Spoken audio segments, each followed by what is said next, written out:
Os seres humanos possuem uma capacidade imensurável para o amor e cooperação. Então por que às vezes agimos de forma tão cruel? É isso! Como é que Odiamos é? os norte-americanos! Odeiam a gente? Eu odeio vocês! Não só como indivíduos, mas também como comunidades e nações. O ódio leva ao desrespeito, injustiça social, violência, guerra e até mesmo ao genocídio e ao assassinato em massa. Mas de onde vem esse impulso? Os investigadores dizem que tudo aconteceu em apenas 10 minutos de terror. Qual seria a origem do ódio humano, a origem da desumanização? Manda eles de volta pro lixo de onde vieram. Manda eles voltarem num camelo. Por que os humanos são capazes de odiar? Por que temos essa emoção? Desculpa aqui, eu tô no meu direito, valeu? Sai fora você! Sai fora você, cara! O que é mais chocante é a velocidade com que se pode fazer brotar esse tipo de comportamento em pessoas comuns. Olha, eu não sou fascista, eu não sou, cara! Ele é o meu presidente, ele é o seu presidente!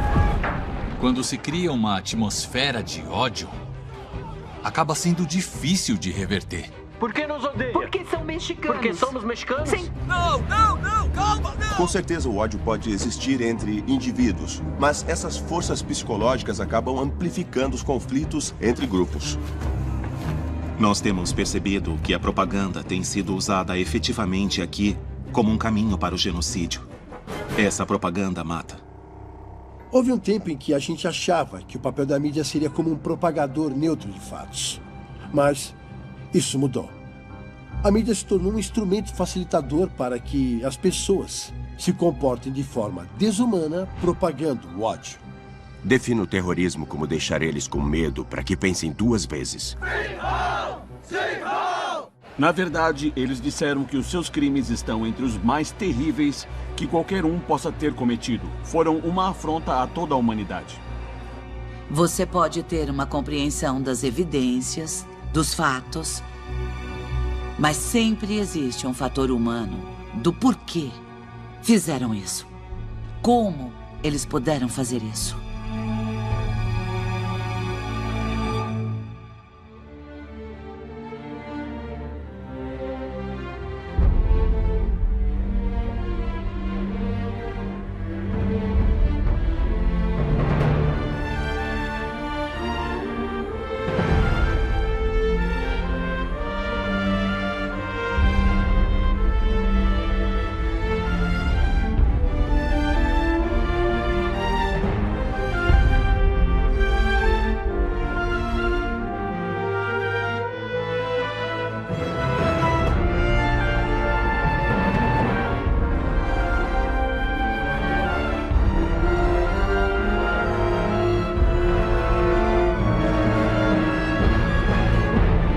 Por que odiamos? A origem. Tudo certo, estamos prontos. Vamos então? Pronto? Sim, vamos lá. Beleza, eu tô pronto. Bom trabalho, pessoal. Entender a origem do ódio, na minha opinião, começa com a compreensão da evolução da nossa espécie. Por que os humanos odeiam? De onde vem essa emoção? Tira a mão de mim, cara! Me solta, sai pra lá! Quando o ódio surgiu? Será que é alguma coisa própria da nossa espécie? Talvez ele exista em outras espécies também. Para mim, como alguém interessado na evolução humana, eu tenho que começar exatamente aí. Será que a forma como evoluímos foi o que nos levou a odiar? Começando, tomada 1, Brian.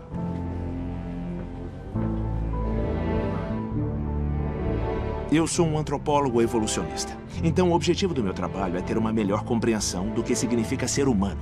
E o jeito como fazemos isso é tendo uma compreensão melhor do que não seja humano. E a ideia é, se conseguirmos entender o que não faz parte da humanidade, poderemos identificar que parte nossa só é realmente encontrada na nossa espécie. Eu sempre fui fascinado pelos animais, porque eu tive um cachorro quando criança, que era o meu melhor amigo. E era impossível, como qualquer um que tenha cachorro, não imaginar como o meu cachorro pensava. Legal, Congo, cadê? Legal, você pegou, muito bem. Muito bem, legal. Será que ele pensava como eu ou pensava de um jeito diferente? Muito bem, foi moleza pra você, né? Foi a maior moleza. Será que ele me amava do jeito que eu o amava? Era óbvio que eu achava que sim, mas não seria interessante saber com certeza? E quando eu entrei na escola, eu descobri que tinha gente que fazia isso para viver, tentar entender como os animais pensam, em comparação com os humanos. Então, como consequência, eu passei bastante tempo estudando outras espécies, mas principalmente os nossos parentes animais mais próximos, os chimpanzés e os bonobos. Vem cá, isso. Vem cá. Vem cá. Os chimpanzés e os bonobos, na verdade, são geneticamente mais próximos de nós do que são dos gorilas. Na verdade, geneticamente, eles são 99% humanos. Então isso me levou a questionar. Será que são capazes de odiar? Ou será que essa capacidade de odiar é uma característica só nossa? Olha ali, olha ali.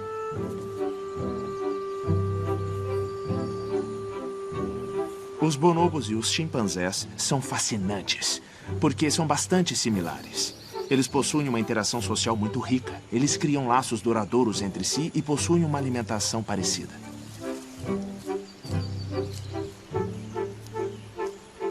O que torna as duas espécies tão interessantes para estudar é no que elas diferem e como essas diferenças são fundamentais para que possamos compreender a nossa espécie.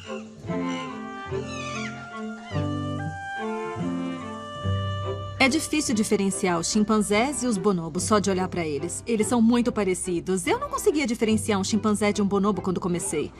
As diferenças só aparecem quando a gente observa o comportamento deles e vê como as suas sociedades são formadas. A maioria das pessoas está familiarizada com os chimpanzés. Eles têm uma sociedade dominada pelos machos e as fêmeas precisam suportar muita agressividade dos machos. Nos chimpanzés, a agressividade tem por finalidade estabelecer a dominância e manter o controle. Então, quando um macho alfa chega, a primeira coisa que ele faz é matar todos os filhotes. Com os bonobos, não é assim. As fêmeas dominam a sociedade e os filhotes e bebês quase nunca são agredidos. Então temos que pensar como eles se tornaram tão diferentes. Nós achamos que os chimpanzés e os bonobos se separaram da nossa linhagem 6 milhões de anos atrás. E o que aconteceu é que, como o Rio Congo se delineia como uma espécie de arco pelo continente, os gorilas e os chimpanzés acabaram evoluindo juntos ao norte e os bonobos evoluíram ao sul do Rio Congo. E essa divisão criada pelo rio levou a diferenças extraordinárias entre as espécies. Os bonobos que vivem ao sul do Rio Congo não habitam um ambiente em que tenham que se preocupar muito com comida. Mas com os chimpanzés, eles têm que competir pelos recursos, o que significa que eles veem outros grupos como competidores. Eles evoluíram com uma tremenda quantidade de hostilidade em relação a outros grupos, devido a essa competitividade. Os bonobos possuem a habilidade de ser mais sociáveis, de ficar juntos e apoiar uns aos outros, porque eles possuem mais recursos. Eles conseguem encontrar alimento com muito mais facilidade do que os chimpanzés.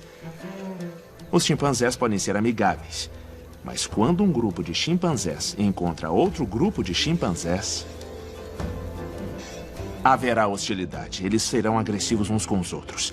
E isso ocorre porque estão competindo por recursos. Pode haver cerca de 40 machos adultos, trabalhando juntos para patrulhar as fronteiras de seu território. E isso é feito de forma consciente. Eles ficam em silêncio, deixam de vocalizar. Eles estão caçando. Caçando nas fronteiras de seu território, sempre atentos para qualquer sinal de seus vizinhos. Principalmente se um macho ou uma mãe com filhote estiverem sozinhos. E caso eles avaliem que os números são razoavelmente maiores comparados àqueles de seus vizinhos, eles irão invadir o território vizinho, arrancar os rivais das árvores, e se houver um filhote, ele será retirado da mãe e comido vivo. Os bonobos e os chimpanzés estão separados há 1 milhão de anos, e o que estamos dizendo é que eles evoluíram de forma diferente. é a história da ecologia deles, do modo como a floresta foi se estruturando, levando-os a evoluírem assim. Na terra dos bonobos, como os recursos são mais ricos e abundantes, a agressividade dos machos não é necessária.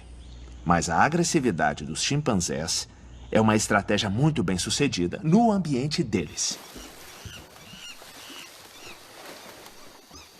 Os chimpanzés são quase um reflexo perfeito da humanidade, porque eles têm um lado maravilhoso. Eu já criei chimpanzés órfãos antes, e é impossível encontrar animais mais afetuosos, mais compassivos, empáticos e mais humanos. Mas eles também possuem esse lado obscuro, que é cheio de violência e agressividade, a fim de garantir o lugar deles. E isso é exatamente o que os humanos fazem. Eles se comportam de maneira a garantir seu status, a exercer dominância. É uma coisa vista em todo lugar, quando isso traz uma vantagem. Com o nosso próprio grupo, podemos ser ainda mais afetuosos e gentis do que os bonobos. Mas também somos uma espécie competitiva e, entre os grupos, podemos nos tornar mais agressivos e violentos, até mesmo do que os chimpanzés. E isso nos leva a ser tão cruéis, tão horrorosos. Somos a espécie com mais ódio que já evoluiu.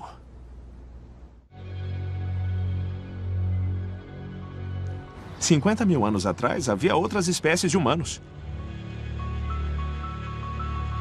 Então, o que aconteceu para sermos os últimos que restaram? Como conseguimos ser a única espécie existente e as outras não? Eles também não possuem cérebros grandes e habilidades culturais e linguísticas? Acho que nos tornamos mais amigáveis, que éramos a única espécie que realmente conseguiu trabalhar bem dentro de nossos próprios grupos. Mas também conseguimos desenvolver a capacidade de sermos tremendamente hostis e cruéis em algumas situações. Às vezes, a sociedade chega a recompensar um comportamento agressivo e de ódio como o bullying. Esse vídeo chocante feito 2 semanas atrás e postado nas redes sociais mostra Jordan Paisner, de 14 anos, sendo espancado por um garoto de 15 anos. Ele teve seu crânio fraturado e o tímpano rompido. Toma essa! Eu te odeio! Vai fugir, é? Volta aqui! Me perguntam muito se as pessoas são predispostas ao bullying. Me deixa! O bullying ocorre em todo contexto que já foi estudado. Para! Seu volta aqui! Então ele acontece em todo mundo. E o que chama a atenção é que os níveis de prevalência são similares. Cerca de 30% dos jovens sofrem bullying ocasionalmente e de 7 a 10% de jovens sofrem bullying severo todos os dias. Toma, seu trouxa! Isso sugere que talvez seja algo inerente ao nosso passado evolucionário. Até bem pouco tempo, o bullying era visto como um rito de passagem. Algo que os jovens tinham que enfrentar para se tornarem mais fortes. E o motivo pelo qual mudamos essa perspectiva é que os jovens estão se suicidando por causa disso.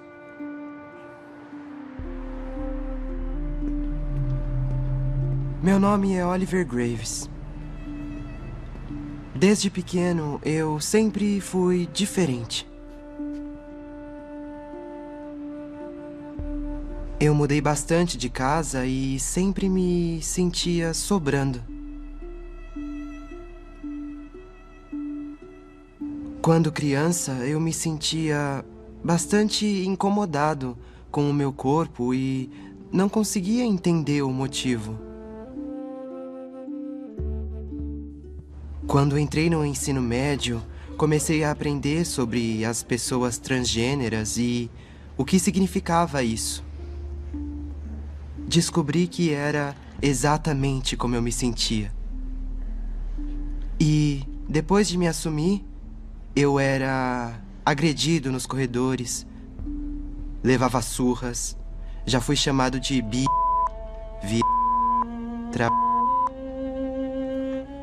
Daria para escrever um livro com todas as palavras com que fui xingado.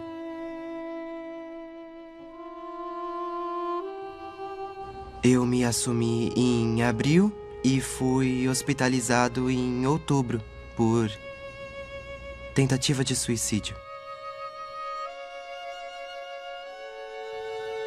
Foi bem difícil no ensino médio porque o pessoal popular, que era quem mais fazia bullying, estava no topo da cadeia alimentar e, por isso, basicamente mandava na escola.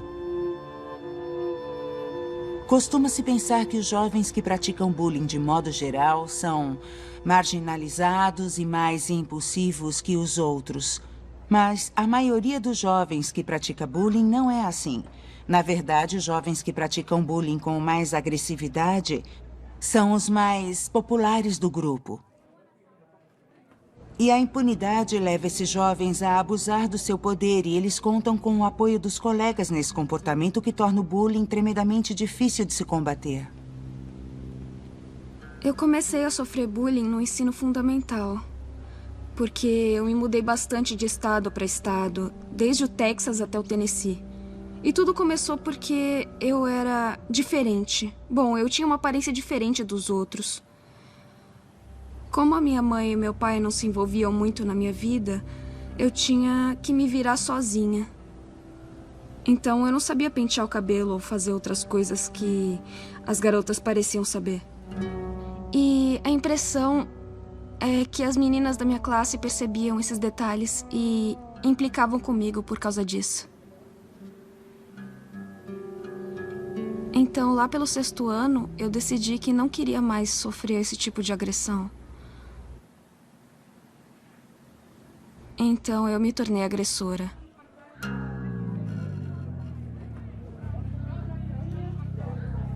Eu nunca vou me esquecer do que eu já aprontei na escola. Eu levava umas meninas pro banheiro. E me lembro bem de uma especial que eu levava pro banheiro. E aí eu empurrava pra uma cabine e batia nela, porque achava que ela era mais fraca e mais vulnerável. A verdade é que eu me via nela. E ficava furiosa de me ver nela assim.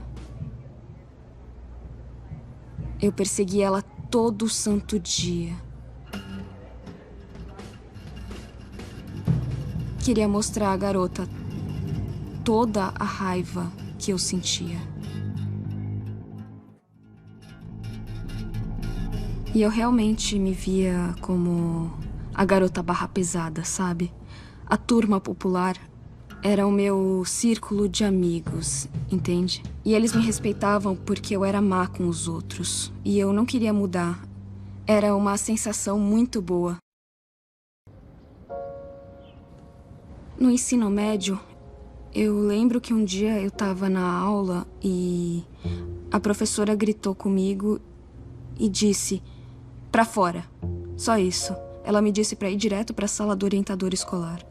Quando eu estava no meio do caminho, eu encontrei um auxiliar da escola. E ele me parou e pela primeira vez em toda a minha trajetória na escola, alguém perguntou: "O que está acontecendo? Posso ajudar você?" E eu lembro que a conversa que a gente teve naquele dia mudou a minha vida completamente. Ele disse que tinha me visto ser muito cruel com os outros alunos. Então, na hora, isso fez com que eu me sentisse humilhada de um jeito que eu decidi que eu queria mudar. Porque eu estava me sentindo muito mal comigo mesma e com vergonha. Como eu pude fazer tudo aquilo? Pensando em como os humanos são capazes de amar e de odiar, a grande pergunta é: o que nos leva a um lado ou a outro? Será que somos guiados pela noção do que é certo ou errado? Será que essa noção também teria evoluído ou será que a nossa moral é moldada pelo ambiente?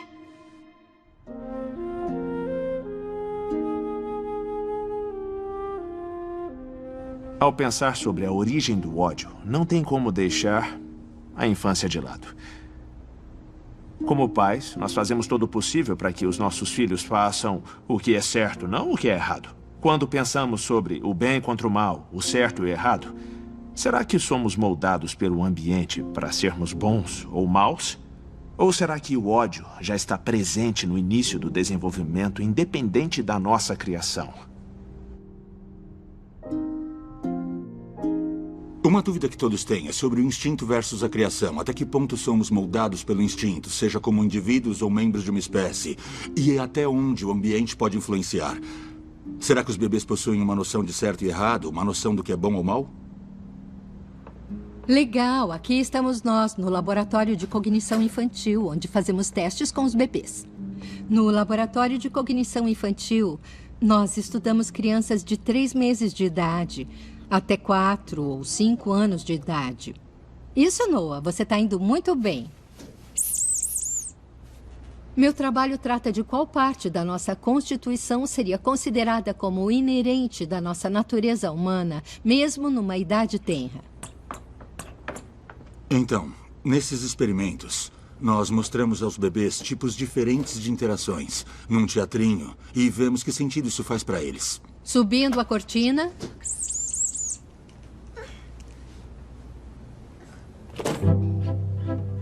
O primeiro estudo que fizemos foi em relação às origens da nossa capacidade moral, da nossa capacidade de fazer julgamentos sobre outros indivíduos baseado em como eles tratam os seus semelhantes. Estávamos muito interessados numa questão. Será que os bebês julgam os outros?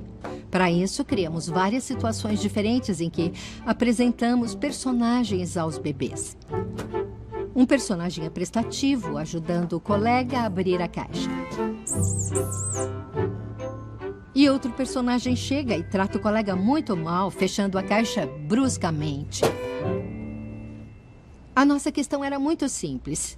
Será que o bebê teria uma atitude diferente em relação ao personagem prestativo e ao não prestativo? Isso aí, Jack. Tá fazendo um ótimo trabalho aí. Oi? Então, simplesmente apresentamos os 2 bonecos, levando-os até o bebê para ver qual ele pegaria. Muito bem. Literalmente, qual boneco ele prefere? Muito bem. O que descobrimos desde que começamos esse estudo é que, na maioria das vezes, os bebês escolhem o personagem gentil. Muito bem. Parabéns. Esses estudos e outros de diferentes laboratórios sugerem que boa parte da moralidade que acreditávamos ser um produto da cultura, educação e do aprendizado, na verdade é um produto da evolução biológica. Tá vendo eles? Eles parecem ter uma espécie de senso moral que aparece bem cedo no julgamento de outros indivíduos. Esse cara é legal, esse cara é um cara malvado, mas isso também envolve justiça. Esse personagem deve ser punido, esse personagem deve ser recompensado. Por um lado, isso é ótimo, mas também fomenta o ódio. Pensando em seres humanos, um atributo que somente nós possuímos, que pode vir à mente, é o senso de justiça. Uma das coisas que os pesquisadores que estudam animais têm estado muito interessados é qual a origem do nosso senso de justiça. Será que esse senso de justiça teria evoluído unicamente na nossa espécie ou é algo que existe na natureza? Não temos certeza se os animais possuem senso de justiça. Alguns cientistas afirmam que eles têm algumas situações. É uma área do conhecimento bastante controversa e debatida. Mas o professor Franz de Waal, da Universidade Emory, passou décadas estudando animais e como eles pensam. Na verdade, ele foi um dos meus mentores. E ele fez um experimento brilhante com macacos prego. Uma espécie bem distante da gente na ordem dos primatas. E que parecem ter um senso de justiça.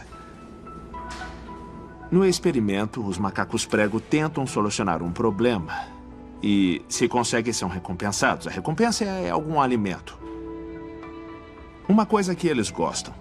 Eles adoram frutas, e por isso depois que o macaco prego Bob e a macaco prego Sally resolvem um problema, eles recebem a mesma coisa, uvas. Mas nesse experimento, com a mesma tarefa e resolvendo o mesmo problema, a Sally passa a receber pepino, que é uma coisa de que eles não gostam tanto quanto uva.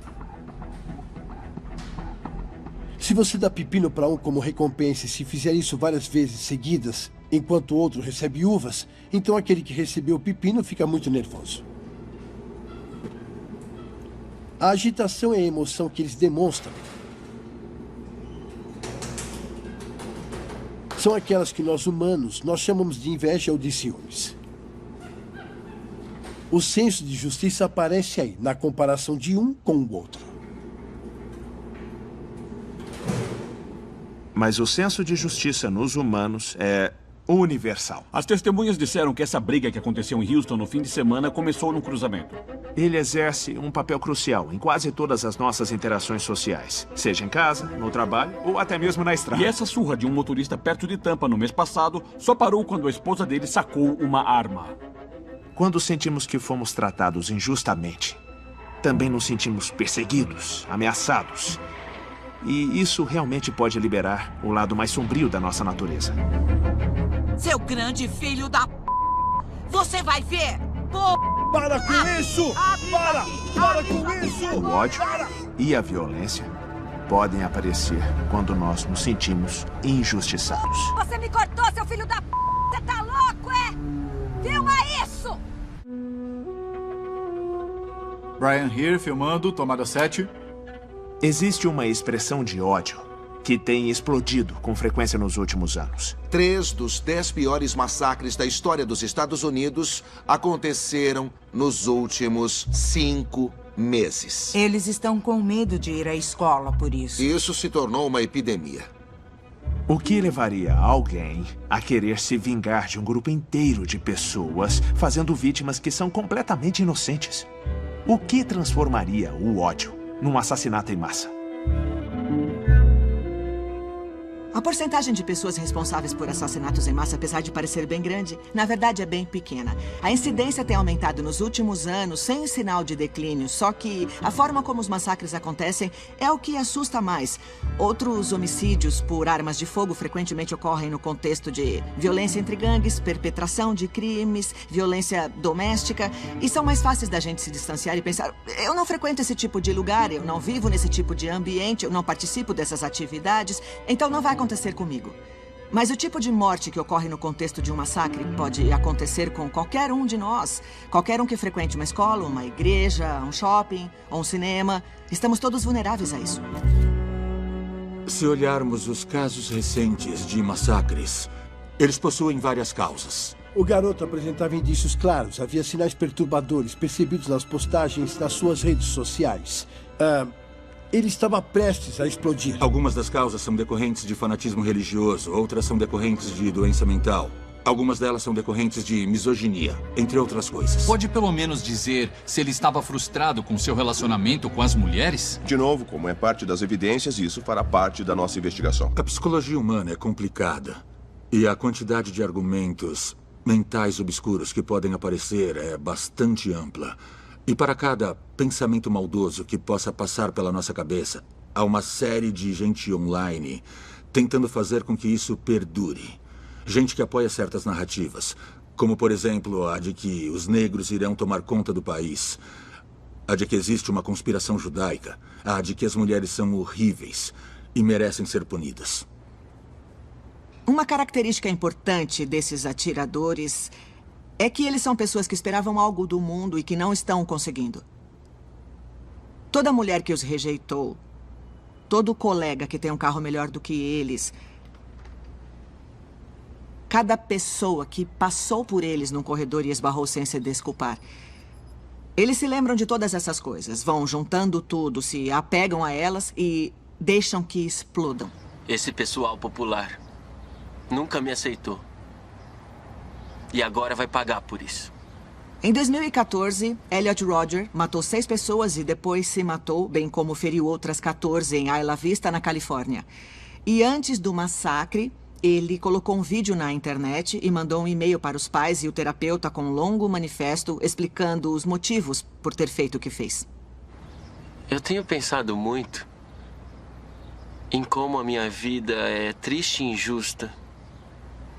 Tudo porque as garotas nunca se interessaram por mim. O Elliot Rodger tinha várias similaridades de personalidade e de história clínica. Não só com assassinos em massa em potencial que eu tenho visto como pacientes, mas também com outros assassinos em massa. Quando criança, ele foi diagnosticado com um transtorno do espectro do autismo. Tinha histórico de sintomas do transtorno obsessivo-compulsivo, crises de depressão, histórico de perseguir mulheres. E isso é uma coisa que é vista com frequência em outros assassinos em massa. Eles também têm muita dificuldade em perceber seus pares empaticamente, em vê-los como seres humanos. Eu acho que isso é o X da questão, porque se tivessem alguma empatia com os seus pares, primeiro, eles não se sentiriam tão isolados a ponto de sentir necessidade de se vingar. E segundo, eles não conseguiriam atirar em seus semelhantes. Amanhã é o dia da retribuição. O dia em que eu vou ter a minha vingança contra a humanidade. Contra todos vocês. Uma coisa difícil de não perceber é que quase sempre são homens jovens. Existe uma área do cérebro aqui atrás da testa chamada de córtex pré-frontal que nos permite considerar e também simular possibilidades futuras, avaliar hipóteses possíveis.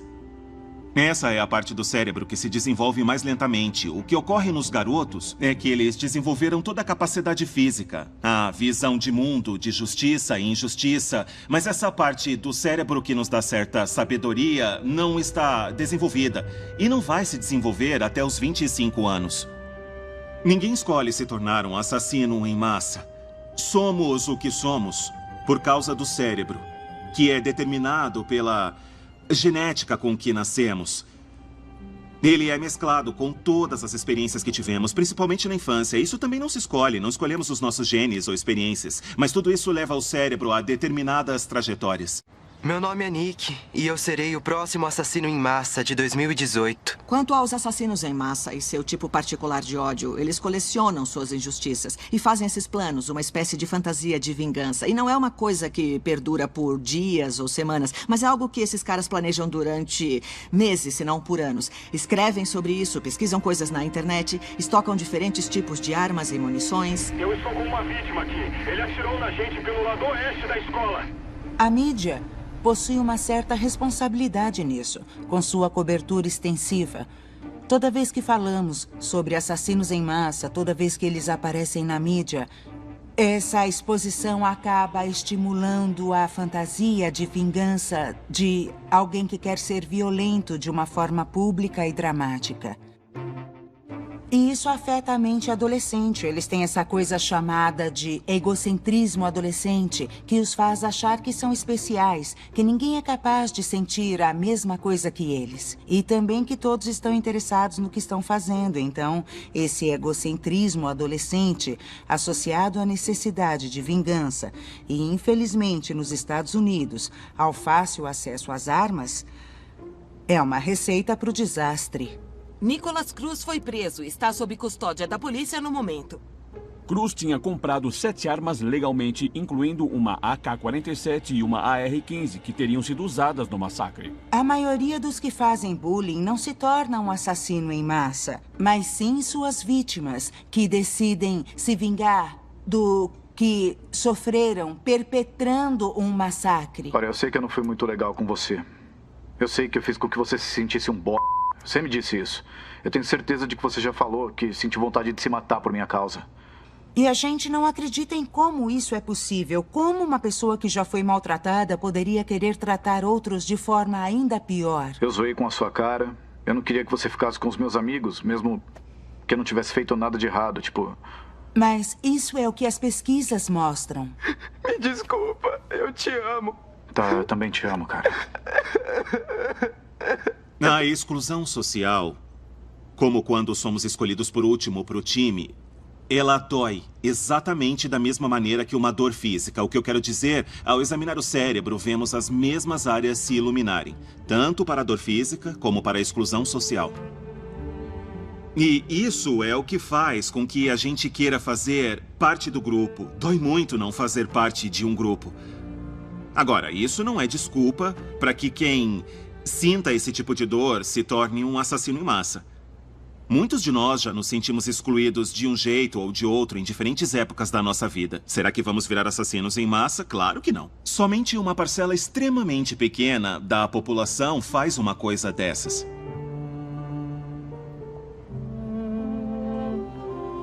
Acho difícil pensar se as pessoas nascem boas ou más, porque eu acho que as pessoas nascem como são.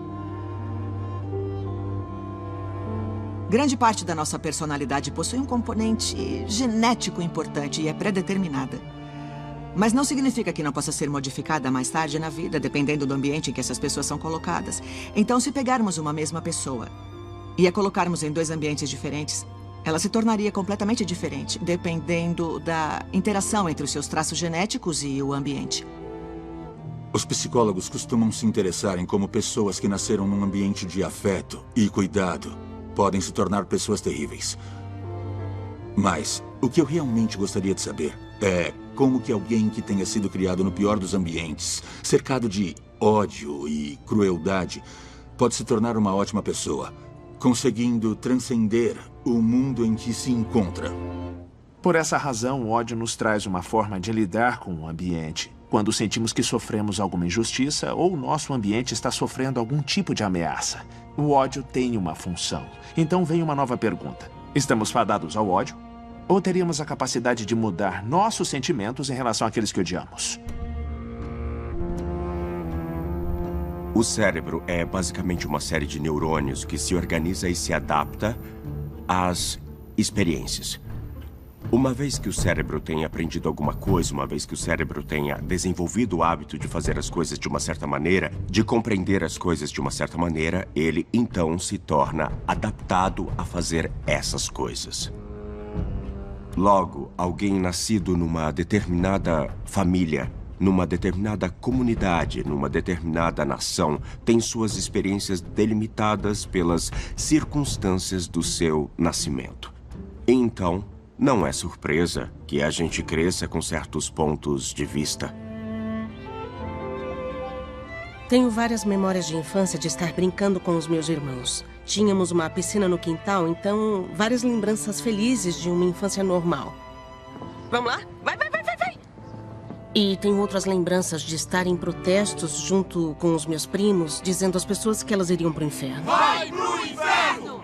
O grupo da Igreja Batista de Westboro é amplamente conhecido pelas suas demonstrações contra os gays, contra católicos, judeus e contra os militares.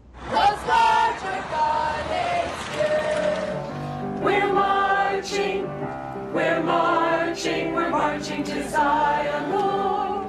A Igreja Batista de Westboro é uma pequena igreja em Topeka, no Kansas. Ela tem uns 70, 80 membros. Se constituem quase totalmente de parentes meus, próximos e distantes. A Westboro foi fundada pelo meu avô em 1955, mas só começamos a chamar a atenção nacional e internacional em 1991, quando começamos a protestar todos os dias contra os gays em todo o país. E depois contra qualquer um que se opusesse a nós, que tivesse uma crença diferente da nossa.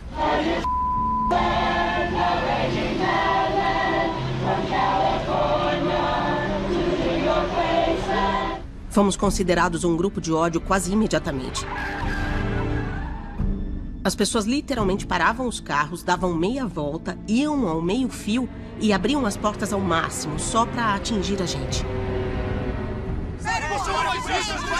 Quando vemos essas coisas desde pequenos, isso reforça a ideia que nos ensinaram sobre as pessoas de fora.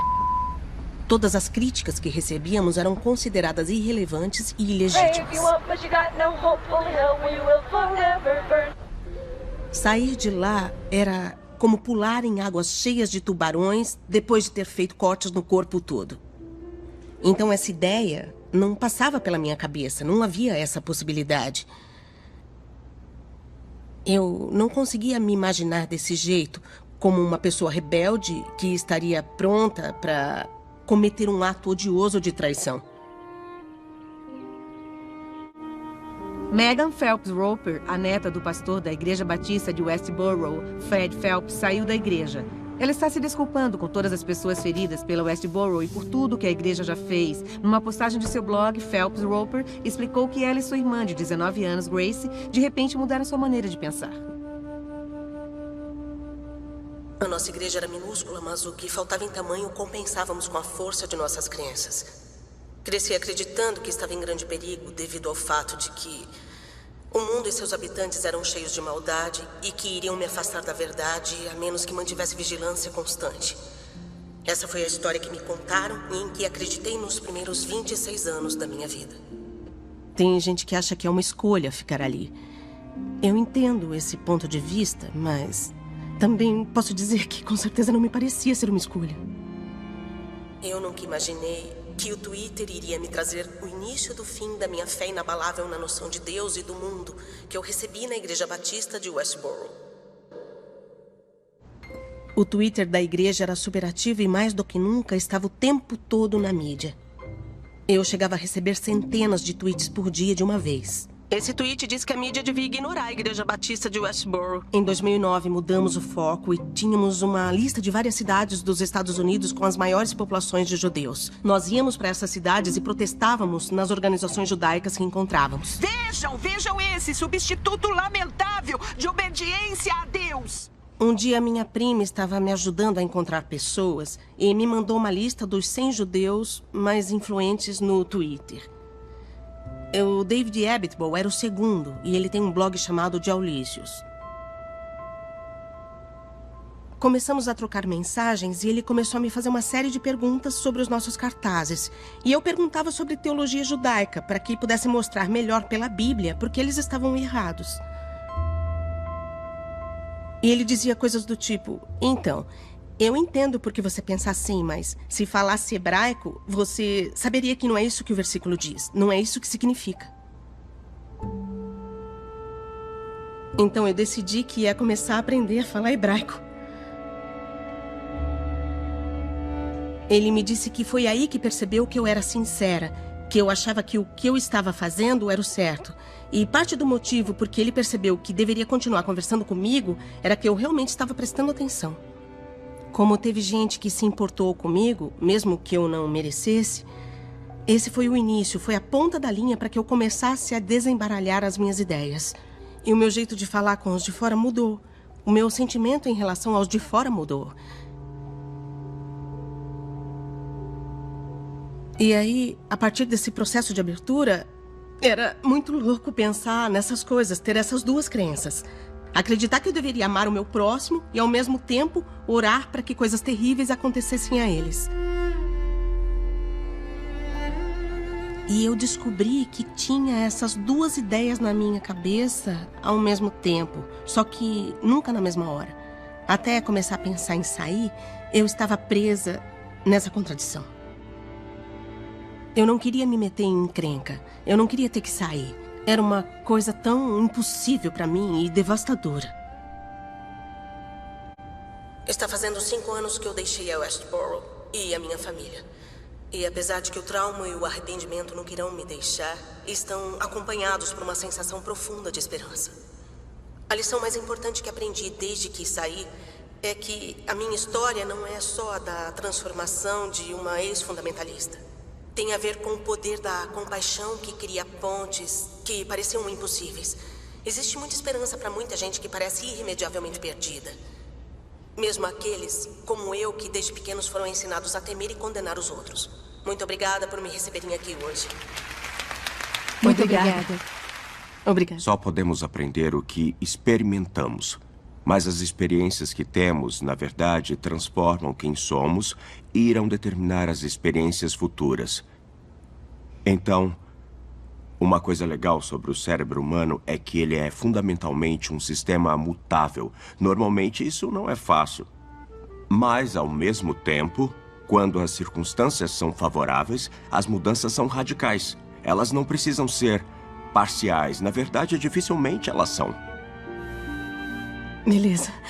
Apesar de termos evoluído para perceber ameaças, para sentir ódio e isso tornar possível sermos violentos, não significa que estejamos presos nessa resposta evolucionária. Nós podemos invocar aspectos melhores da nossa natureza. Podemos desaprender a odiar.